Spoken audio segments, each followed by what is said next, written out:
ना करते नहीं देखा, मैंने पिता से अमीर आज तक कोई इंसान नहीं देखा। बिल्कुल सही बात है। अगर आप फील कर पा रहे होंगे तो आप मेरी बातों को बहुत अच्छी समझ पा रहे होंगे। क्लास को स्टार्ट करूंगा और बोलूंगा सक्सेस की 98 चैनल पर जो भी नए हैं, चैनल को सब्सक्राइब करने के बाद नोटिफिकेशन के बेल को दबा दीजिएगा ताकि हर एक क्लास का अपडेट आपको मिलता रहे। और इस क्लास का पूरा पीडीएफ आपको टेलीग्राम पर शेयर कर दिया जाएगा, तो टेलीग्राम से जाकर डाउनलोड कर लीजिएगा।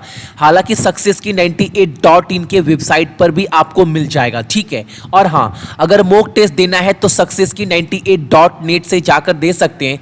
इसका लिंक भी आपको वीडियो के डिस्क्रिप्शन में मिल जाएगा। हालांकि आप गूगल प्ले स्टोर से भी जाकर डाउनलोड कर सकते हैं। और आज कवर करने वाले हम लोग 2 अगस्त के इंपॉर्टेंट करेंट अफेयर। उसके पहले बोल दूं, कल रात को 10 बजे जिन्होंने भी एनटीपीसी का रीजनिंग का सेट 3 नहीं देखा है ना, आप एक बार देख लीजिएगा कि आप कितने क्वेश्चन के आंसर कर पाते हैं अगर डिट्टो वैसा सेट अगर आपके एग्जाम में आ जाता है तो। और एक बार क्लास का टाइमिंग भी आप लोग नोट कर लीजिएगा। देखते हैं पहला प्रश्न हमारे सामने क्या निकल कर आ रहा है।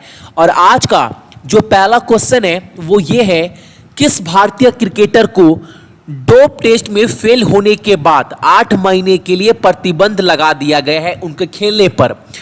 तो आपको मैं बता दूं, जो डोपिंग टेस्ट है उनमें इन्होंने फेल हो गए, ठीक है, वो टेस्ट पास नहीं कर पाए। और वो है आपका Prithvi Shaw, option number B. हालांकि दिल्ली के प्लेयर है और ये इंडिया टीम से भी खेल चुके हैं। इनको डोपिंग के मामले में पाया गया। हालांकि बहुत बड़ा मामला नहीं है, एक सिरप आता है उसमें इन्होंने बिना डॉक्टर के सलाह के उन्होंने पी लिया था, उसमें हल्का सा टेस्ट में पाया गया जिसकी वजह से बीसीसीआई ने जो है वो इन पर बैन लगा दिया है 8 महीने का। तो याद रखिएगा, अगर क्वेश्चन आता है किस पर जो डोप टेस्ट के बाद जो है वो बैन लगाया गया किस क्रिकेटर के ऊपर, तो उनका नाम है आपका पृथ्वी शॉ। ये नाम याद रखिएगा, एग्जाम में क्वेश्चन में बनेगा क्वेश्चन ये वाला। अगला प्रश्न हमारे सामने है, कर्नाटका विधानसभा के नए स्पीकर के रूप में किसे नियुक्त किया गया है। यानी नए स्पीकर के रूप में किसे अपॉइंटेड किया गया है कर्नाटका असेंबली के, उनका नाम बताना है। और उनका नाम क्या है, Vishweshwar Hegde Kageri. Option number A जो है वो हमारा सही आंसर है। और कर्नाटका का जो कैपिटल है वो क्या है, बेंगलुरु है। और अभी वहां के प्रधानमंत्री चेंज हुए, कौन है, बीएस येदियुरप्पा, सभी को पता है, और गवर्नर वजुभाई वाला, ठीक है।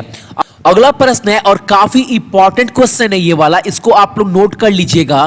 क्वेश्चन ये है, भारत और नेपाल के बीच में लॉजिस्टिक समिट 2019 का आयोजन कहां पर होने वाला है, ये आपको बताना है।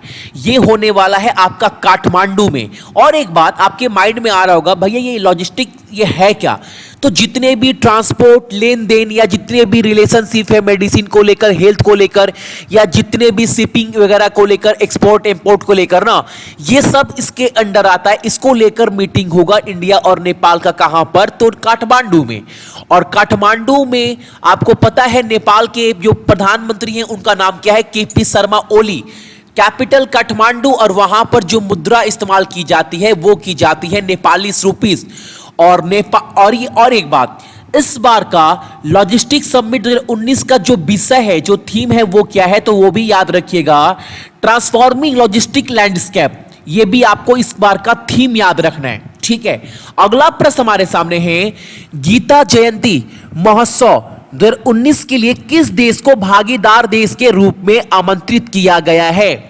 और पहले मैं आपको बता दूं, इस बार का गीता जयंती महोत्सव जो होने वाला है वो होने वाला है आपका हरियाणा का कुरुक्षेत्र में, ठीक है।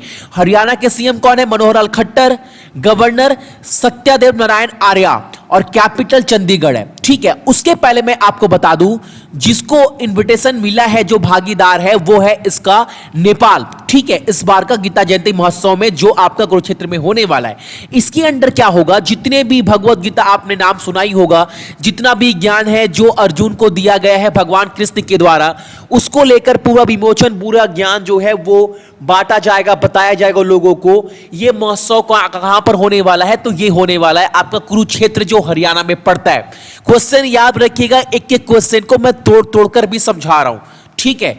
अगला प्रश्न हमारे सामने है, खेलो इंडिया यूथ गेम्स 2020 का तीसरा संस्करण किस शहर में आयोजित किया जाएगा आपको बताना है। 3rd addition of Khelo India youth game 2020 जो है वो कहां पर खेला जाएगा, तो वो खेला जाएगा आपका गुवाहाटी में, ऑप्शन नंबर बी।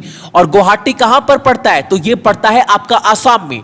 और आसाम के सीएम का नाम क्या है? तो सर्बानंद सोनोवाल। गवर्नर जगदीश मुखी, यहां के गवर्नर चेंज नहीं हुए, याद रखिएगा। कैपिटल दिसपुर है। अगला प्रश्न हमारे सामने है, चिकित्सा के क्षेत्र में pride of the nation award से किसे सम्मानित किया गया है? यानी प्राइड ऑफ द नेशन का अवार्ड किसे दिया गया है मेडिसिन के क्षेत्र में, उनका नाम बताना है। और यह पुरस्कार दिया गया आपका विनायक एस हिरेमठ को। Option number C is the correct answer. ठीक है, अगला प्रश्न हमारे सामने है कि हाल ही में डोनकुपर रॉय का निधन हो गया है, वो किस राज्य के पूर्व सीएम रह चुके हैं, आपको बताना है। तो जिनका निधन हुआ है डोनकुपर रॉय, वो इसके पहले मेघालय के जो है वो सीएम रह चुके हैं। और अभी वर्तमान में जो सीएम है मेघालय का, उनका नाम क्या है? तो उनका नाम है आपका कोनराड कोंगल संगमा। ठीक है, और मेघालय का कैपिटल राजधानी क्या है? तो वो है आपका शिलोंग। और गवर्नर क्या है? वहां के राज्यपाल कौन है? तो तथागता रॉय। तो ये भी आपको पॉइंट याद रखना है जो एग्जाम में बनेगा। 2 नंबर तो लिख कर ले लो, जो एक्स्ट्रा पॉइंट डेली करवा रहे हैं ना, 2 नंबर आपके एग्जाम में बनेगा ही बनेगा। गवर्नर हो, सीएम हो, कैपिटल हो, प्रेसिडेंट हो, पीएम हो, करेंसी हो, ये 2 क्वेश्चन एग्जाम में हर एक शिफ्ट में बनेगा, तो इसको आपको लिख कर रखना है। अगला प्रश्न हमारे सामने है, हाल ही में बंदर बिन अब्दुल अजीज ऑल साउद का निधन हो गया है, वो किस देश के पूर्व राजकुमार थे, आपको बताना है। तो ये सऊदी अरेबिया के जो है वहां के प्रिंस रह चुके हैं। ठीक है, और एक बात बता दूं, अभी जो है सऊदी अरेबिया के अभी राजा कौन है, अभी वहां के राजकुमार प्रिंस कौन है? तो सलमान ऑफ सऊदी अरेबिया। ठीक है, और सऊदी अरेबिया का करेंसी क्या है, वहां पर मुद्रा क्या इस्तेमाल होती है? तो सऊदी रियाल। कैपिटल, तो कैपिटल है सऊदी अरेबिया का आपका रियाद। ठीक है, अगला प्रश्न हमारे सामने है, कॉफी डे इंटरप्राइज का सीओओ किसे बना दिया गया, यानी किसे नियुक्त किया गया? अब आपके माइंड में आ रहा होगा भैया ये सीओओ क्या है? तो chief operating officer. Chief operating officer बोलते हैं सीओओ को। चीफ ऑपरेटिंग ऑफिसर जिन्हें बना दिया गया है उनका नाम है आपका नितिन बगमाने। ऑप्शन नंबर बी जो है वो हमारा सही आंसर है। अगला प्रश्न हमारे सामने है, केंद्रीय मंत्री धर्मेंद्र प्रधान ने किस शहर में अटल सामुदायिक नवाचार केंद्र का शुभारंभ किया है? और यह किया कहां पर किया गया है? तो यह किया गया है आपका कहां पर? न्यू दिल्ली में। इसको आप याद रखिएगा, न्यू दिल्ली में किया गया है। अगला प्रश्न हमारे सामने, 72 साल के बाद हिंदुओं के लिए सावला तेज सिंह मंदिर खोला गया है। आपको बताना है ये मंदिर कहां पर, किस देश में स्थित है। मंदिर का नाम याद रखिएगा जो 72 साल के बाद खोला गया है। क्या नाम है? सवाला तेज सिंह टेंपल। और ये पड़ता है आपका पाकिस्तान में। कहां पर?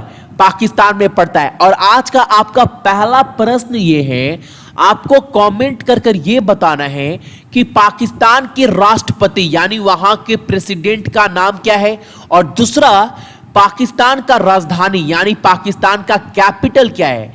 ये 2 चीज आपको कमेंट कर कर बताना है। ये आपका पहला टास्क है आज का। तो ये थे आपके इंपॉर्टेंट करंट अफेयर 2 अगस्त के। इसका पूरा का पूरा पीडीएफ टेलीग्राम पर शेयर कर दिया गया है, तो जाकर डाउनलोड कर लीजिएगा। टेलीग्राम का लिंक आपको वीडियो के डिस्क्रिप्शन में मिल जाएगा। हालांकि डाउनलोड का लिंक मैंने वीडियो के डिस्क्रिप्शन में भी डाल दिया है। और हां, मैं अगेन बोलूंगा, मॉक टेस्ट आप सक्सेस की 98.net से दे सकते हैं। इसका एप्लीकेशन भी लॉन्च कर दिया गया है जो आपको गूगल के प्ले स्टोर से आपको मिल जाएगा। ठीक है, सो जितने भी मेरे भाई बहन देख रहे हैं सभी को बहुत बहुत गुड मॉर्निंग। आपका दिन बहुत अच्छा हो, और अपने साथ साथ अपने मम्मी पापा का भी आप लोग ख्याल रखिएगा। ठीक है, चलिए।